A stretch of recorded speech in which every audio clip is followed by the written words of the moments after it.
आज का हमारा टॉपिक है अंकगणित की आधारभूत प्रमेय, ठीक है, जो कि कक्षा 10वीं का दूसरा टॉपिक है चैप्टर नंबर फर्स्ट का।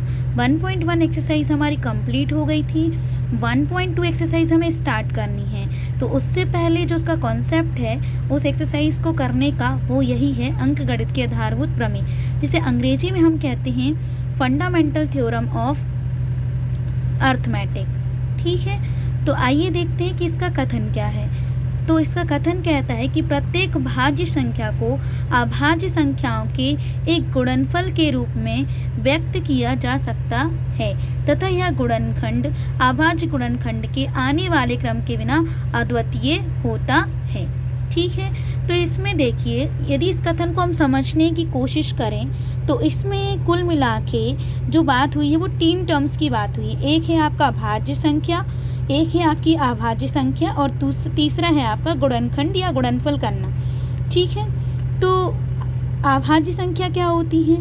देखिए, अभाज्य संख्या वे संख्याएं होती हैं जिनके पास 2 धनात्मक भाजक होते हैं, यानी कि 2 पॉजिटिव, एग्जैक्टली कम एकदम उनके पास क्या होना चाहिए, केवल और केवल 2 पॉजिटिव डिवीज़र होना चाहिए, यानी कि 2 धनात्मक भाजक होने चाहिए, ठीक है। 2 धनात्मक भाजक में भी एक तो वो खुद हो स्वयं और एक 1 होना चाहिए, ठीक है।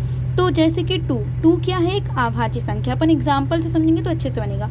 तो 2 एक अभाज्य संख्या है। क्यों है 2 एक अभाज्य संख्या? क्योंकि 2 के पास केवल 2 ही पॉजिटिव डिवाइजर हैं, एक तो 1 और एक स्वयं 2, ठीक है। इसके बाद 3 भी आपका क्या है, अभाज्य संख्या, क्योंकि 3 के पास भी 2 पॉजिटिव डिवाइजर हैं, एक 1 और एक 3 स्वयं।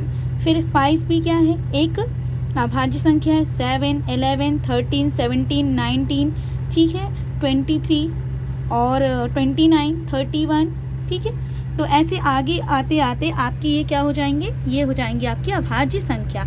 मतलब हमें कॉन्सेप्ट दिमाग में क्लियर रखना कि ऐसी संख्या जिसके पास केवल और केवल क्या हो, 2 धनात्मक भाजक हो, यानी कि 2 पॉजिटिव डिवाइजर हो, और उसमें भी एक वो स्वयं हो और दूसरा क्या हो, दूसरा आपका 1 हो, ठीक है। इसके बाद आपका आता है भाज्य संख्या। तो भाज्य संख्या क्या होती है? ऐसी संख्या जिसके पास कम से कम 3 और अधिक से अधिक जितने भी पॉजिटिव डिवाइजर हो सकते हैं, ठीक है। कम से कम कितने होने चाहिए? कम से कम 3 पॉजिटिव डिवाइजर होने चाहिए और अधिक से अधिक जितने हो जाएं, ठीक है। तो सबसे छोटी जो आपकी भाज्य संख्या है वो है 4, क्योंकि 4 के पास कितने पॉजिटिव डिवाइजर